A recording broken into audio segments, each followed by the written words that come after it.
성모통이 성루에서 양문까지는 금장색과 상인들이 중수하였느니라. 아멘.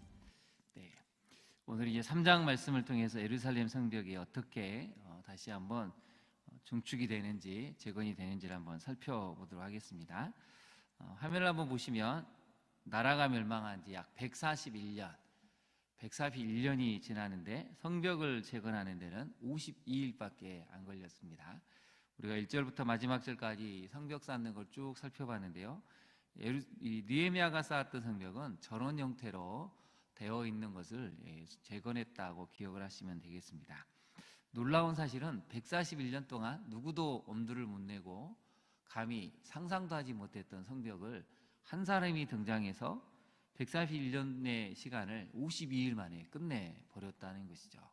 이건 여러분 굉장한 의미가 있는 것입니다. 조금 이따 한번 다시 살펴볼 텐데요, 그러면 구체적으로 어떻게 만들었을까? 그 다음 화면 한번 잠깐 보실까요?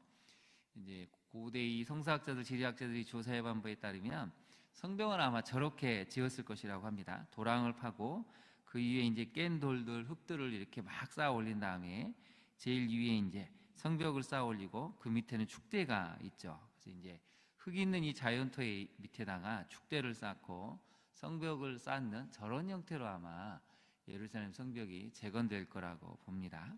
그래서 오른쪽에 사진을 보시면 상상도인데 아마 느헤미야가 성벽을 재건했을 때 예루살렘의 모습이 딱 저런 건물 형태가 보이시죠? 저런 형태로 되었을 거라고 추정을 합니다. 많은 이제 고고학적 발굴을 통해서 보니까 이제 저게 느헤미야 시대 때 성벽이고, 그 여러분을 기준으로 왼쪽에 보시면 약간 동그란 형태가 원래 예루살렘의 형태였을 것이다라고 추정들을 하고 있습니다. 이제 오늘 본문의 메시지를 하나씩 살펴볼까요? 첫 번째 메시지입니다. 말씀을 바탕으로 한 강한 확신, 이 강한 동기부여가 성벽을 재건하게 만든다는 사실입니다. 여러분 141년 동안 아무도 못했으면 하기가 어렵습니다. 여러 차례 시도도 해봤을 것이고 할 때마다 여러 가지 방해들을, 어려움들을, 또 사람들의 이 죽고 다치는 것도 많이 보았을 것이기 때문에 동기부여를 불러일으키기는 어렵다는 것이죠. 근데 느헤미야는 말씀을 바탕으로 한 강한 확신, 그리고 강력한 동기부여를 합니다. 여러분 2장으로 한번 잠깐 가보실까요? 2장 17절을 보시면 느헤미야가 사람들에게 하는 말이 있죠. 우리가 당한 공경은 너희도 보고 있는 바라. 예루살렘이 황폐하고 성문이 불탔으니 자라는 단어가 나오죠. 자, 이제 예루살렘 성을 건축하여 다시 수치를 당하지 말자. 교회에서 이제 항상 뭔가 새로운 걸 하려고 할 때마다 사람들이 이렇게 말할 때가 많습니다. 그거 옛날에 해봤는데 안 되더라고요. 옛날에 해봤는데, 우리도 시도를 해봤는데 아무 소용이 없습니다. 하면 안 됩니다. 라는 그런 이야기를 참 우리가 많이 듣지 않습니까? 아마 느헤미야도 그런 걸 충분히 들었을 텐데, 하나님이 어떻게 자기에게 말씀하셨고 우리에게 행하고자 하시는 바가 무엇인지를 설명을 하면서 자, 이제 한번 해봅시다 했더니 18절을 한번 볼까요? 또 그들에게 하나님의 선원순이 나를 도우시니 왕이 내게 이런 말씀을 전하였더니 그들의 말이.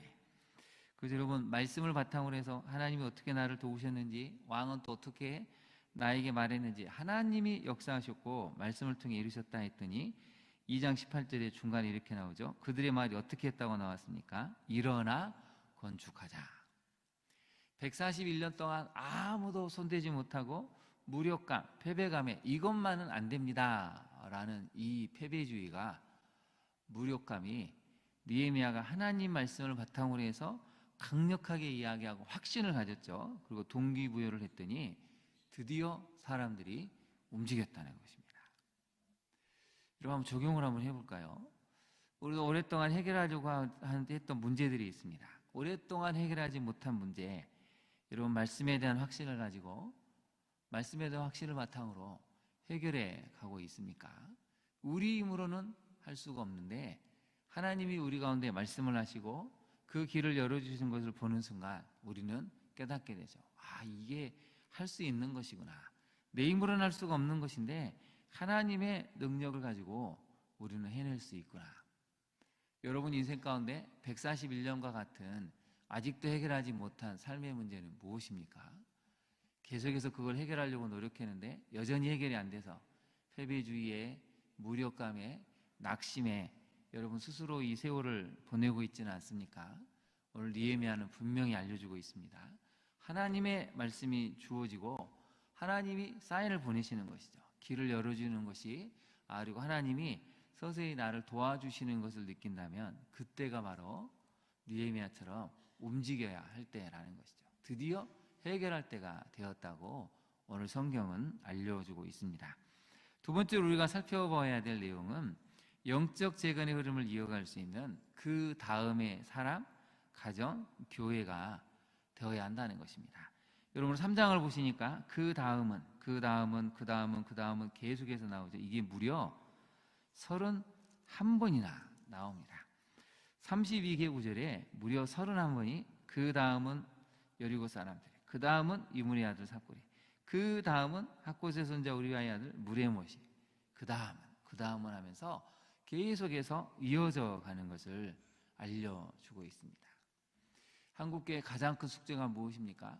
그 다음을 이어갈 다음 세대가 완전히 지금 사라지고 있다는 것이 한국교회의 가장 큰 근심거리고 걱정거리입니다. 이제 10명 중에 1명이었는데 10명 중에 0점 몇 명으로 내려가도 이상하지 않을 정도로 다음 세대는 거의 예수 그리스도에 관심이 없습니다. 교회 마당을 밟아본 적이 없습니다. 오죽하면 군대에서도 대대에서 한 명 있을까 말까 할 정도로 이제 교회당이 군인들을 찾아보기가 어렵다고 하지 않습니까? 오늘 느헤미야 3장은 알려주고 있죠. 그 다음은 누가 이어갈 것이냐. 여러분의 가정에서 여러분 어머니의 신앙을, 아버지의 신앙을 물려줄 아들은 딸은 누구입니까? 한국교회는 정말 이 신앙을 그 다음 세대에게 물려줘서 교회가 유지될 수 있도록 지금 하고 있을까요? 한국교회도 지금 걱정이라는 것이죠. 그래서 여러분 오늘 본문을 보고 그 다음의 사람은 내가 먼저 돼야 되겠구나. 그 다음의 가정은 우리 가정이 돼야 되겠구나. 그 다음의 교회는 우리 광양중앙교회가 먼저 돼야 되겠구나. 이걸 우리가 확신을 가지고 준비하며 나아가야 한다는 것입니다.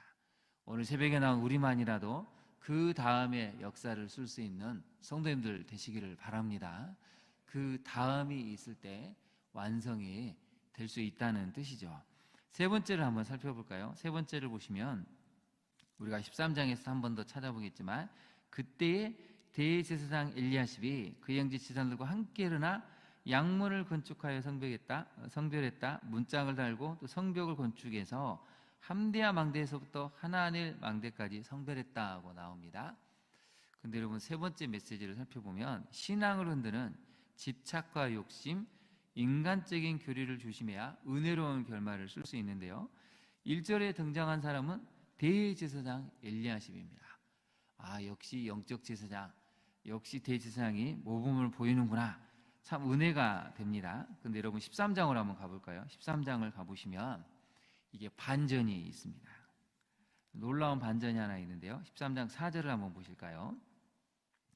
느헤미야 13장 4절을 보시면 이전에 우리 하나님의 전의 방을 맡은 제사장 엘리야십이 도비야와 연락이 있었다.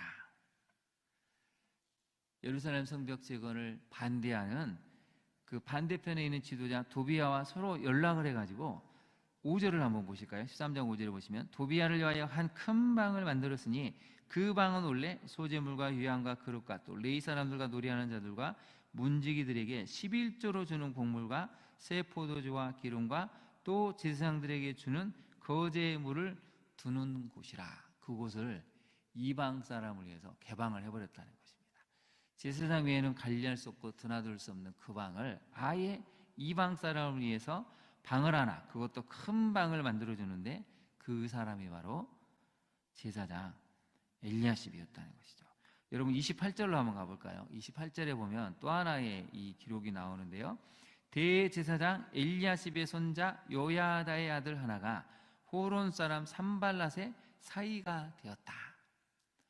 여러분 대제사장의 가문의 계열의 손자 중에 하나인 아들 하나가 이방 여인과 결혼을 했다는 것입니다. 여러분 다른 사람도 아니고 대제사장이 성벽을 건축할 때 제일 1순위로 먼저 앞장서서 모든 사람이 지지와 환호성 그리고 감동을 줬는데 알고 보니까 이 사람이 사실은 완전히 다른 사람이었다는 것이죠. 왜 그랬을까요? 아까 세 번째 메시지도 나오지만 집착과 욕심, 인간적인 교류가 있었다는 것입니다. 그동안 이방 사람들 지도자들과 내가 대제사장이라 있는 직책이 있기 때문에 그래도 이방 사람들 대적들도 함부로 할 수가 없습니다. 지금 대제국의 통치를 받고 있기 때문에 그래서 서로 교류를 하면서 평화협정도 맺고 우리 서로 잘해봅시다 하면서 서로 간에 여러 가지 물적인 교류, 인간적인 교류가 있었겠죠. 느헤미야가 딱 등장하고 에스라가 등장하니까 이것을 끊기는 어려운데 뭔가 제스처는 취해야 되겠고 그래서 성벽을 재건할 때 제일 먼저 앞장서서 한 것은 맞는데 사실은 알고 보니까 대제사장이 여기에는 완전히 마음이 없었다는 것이 오늘 성경은 보여주고 있습니다.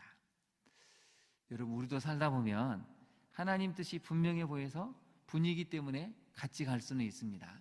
근데 원래 내 속마음은 그렇지 않다는 것을 알게 될 때 결단을 해야 됩니다. 이대로 가는 것이 맞는 것인지 아니면 과감하게 결단해서 결별을 하고 새로운 영적 흐름, 부흥에 동참할 것인지 우리 자신을 살펴봐야 한다는 것이죠. 적용을 한번 해볼까요? 여러분 신앙의 흐름이 그 다음으로 이어지기 위해서 우리는 어떤 노력을 하고 있습니까? 나를 종종 흔드는 집착, 욕심, 또 잘못된 교제는 어떤 것들이 있습니까? 아직도 그것을 끊지 못해서 분위기에 이 편성을 해서 뭔가를 잘해서 인정을 받는 것 같은데 사실 나는 여전히 그것을 내려놓지 못하기 때문에 나중에 쓰디쓴 결말을 쓰고 있지는 않은지 우리 자신을 돌아봐야 한다고 느헤미야 3장은 알려주고 있습니다. 느헤미야 3장은 성벽이 어떻게 52일 만에 완성되었는지 여러 사람들의 모습을 보여주죠. 무려 41개 팀, 요즘식으로 표현하면 41개 팀이 나서서 약 75명의 사람들의 이름이 나오면서 52일 만에 완공을 해내는 것을 볼 수가 있습니다. 우리도 우리 광양종합교회를 재건하기 위해서 그 어려운 시기를 견뎌낸 우리 장로님들, 권사님들, 집사님들이 계십니다. 어느 정도 우리는 이제 성벽이 완공이 됐죠. 그럼 그 다음은 누가 할까요? 우리 세대가 10년, 20년 후에 이제 물러나게 되면 그 다음은 누가 우리 광양종합교회 성벽을 굳건히 지키고 영적인 흐름을 이어가게 하겠습니까? 이제 우리가 그 다음을 준비해야 할 때라고 느헤미야 3장은 알려주고 있습니다. 여기에 있는 분들을 통해서 우리 자신 또 가정교회, 한국교회가 계속해서 이 구속사의 흐름을 이어가고 성벽을 재건할 수 있는 믿음의 사람으로 우리에게 주어진 시간 동안 최선을 다해 살아갈 수 있기를 진심으로 축원합니다. 우리 함께 기도하도록 하겠습니다. 하나님, 느헤미야 3장 말씀을 살펴보니 한 사람이 하나님의 말씀을 바탕으로 강한 확신을 가지고 동기부여를 했을 때 예루살렘 성벽이 141년 동안 완공하지 못하다가 드디어 완공이 됨을 살펴보았습니다. 우리 인생에도 수십 년 동안 해결하지 못한 문제가 있었다면 오늘의 말씀을 기억하고 우리에게도 하나님의 말씀이 주어질 때 아무도 해결할 수 없을 거라고 생각했던 이 문제를 해결해 갈 수 있음을 믿습니다. 주님 말씀을 들려주시고 그 말씀에 순종하여 하나님이 우리를 어떻게 이끌어 가시는지 그것을 확신하는 가운데 우리 문제를 해결해 갈 수 있는 느헤미야와 같은 담대한 신앙의 확신을 갖게 하여 주옵소서. 무엇보다도 하나님, 우리 다음 세대에게 이 신앙의 흐름을 물려주기를 간절히 소망합니다. 그 다음 사람이 바로 내가 되게 하시고 우리 가정이 되게 하시고 우리 광양중앙교회가 되게 하여 주옵소서. 안 된다고 하기 전에, 안 됐을 거라고 말하기 전에 우리가 말씀을 바탕으로 집적 순종하며 그것이 될 수 있음을 보여줄 수 있는 시대의 흐름을 만들어갈 수 있는 우리 모두가 되기를 간절히 간구합니다. 무엇보다도 하나님, 대제사장 엘리야십처럼 분위기에 편승해서 하긴 하지만 여전한 집착과 욕심, 인간적인 교류 때문에 끝끝내 쓰디쓴 결말을 쓸 수밖에 없는 내려놓지 못하는 인생이 될까봐 두렵습니다. 주님, 우리를 긍휼히 여겨주시고 하나님의 말씀에 귀를 기울여 우리가 완전히 새로운 흐름에 동참할 수 있는, 안 된다고 하기 전에 말씀이 주어졌기 때문에 우리는 해낼 수 있다는 확신을 가지고 은혜로운 결말을 쓸 수 있는 자리에 설 수 있는 우리 모두가 되게 하옵소서. 예수님 이름으로 기도합니다. 아멘. 하늘에 계신 우리 아버지, 아버지의 이름을 거룩하게 하시며 아버지의 나라가 오게 하시며 아버지의 뜻이 하늘에서와 같이 땅에서도 이루어지게 하소서. 오늘 우리에게 일용할 양식을 주시고 우리가 우리에게 잘못한 사람을 용서하여 준 것 같이 우리 죄를 용서하여 주시고 우리를 시험에 빠지지 않게 하시고 악에서 구하소서. 나라와 권능과 영광이 영원히 아버지의 것입니다. 아멘. 함께 기도하겠습니다. 하나님, 우리에게도 말씀을 허락하옵소서. 말씀을 바탕으로 강한 확신을 가지고 수십 년 동안 해결하지 못한 문제 해결할 수 있는 능력을, 길을 열어주시는 하나님을 경험케 해달라고 우리 자신과 가정의 문제, 자녀의 문제를 위해 간절히 기도하기를 원합니다. 그 다음이 필요합니다. 하나님, 먼저 나 자신이 그 다음을 이어갈 수 있는 믿음의 사람 되게 해달라고, 우리 가정, 우리 광양중앙교회가 그 다음은 여기에 이름을 쓸 수 있는 구속사의 흐름을 이어갈 수 있는 가정들, 교회들이 될 수 있도록 특별히 광양중앙교회를 위해서 기도해 주시기를 바랍니다. 무엇보다도 우리가 쓰디쓴 결말이 아니라 은혜로운 결말을 쓸 수 있도록 우리를 끝까지 믿음으로 붙들어 달라고 우리 시간 주님의 이름을 부른 다음에 간절히 기도하도록 하겠습니다. 주여, 이 시간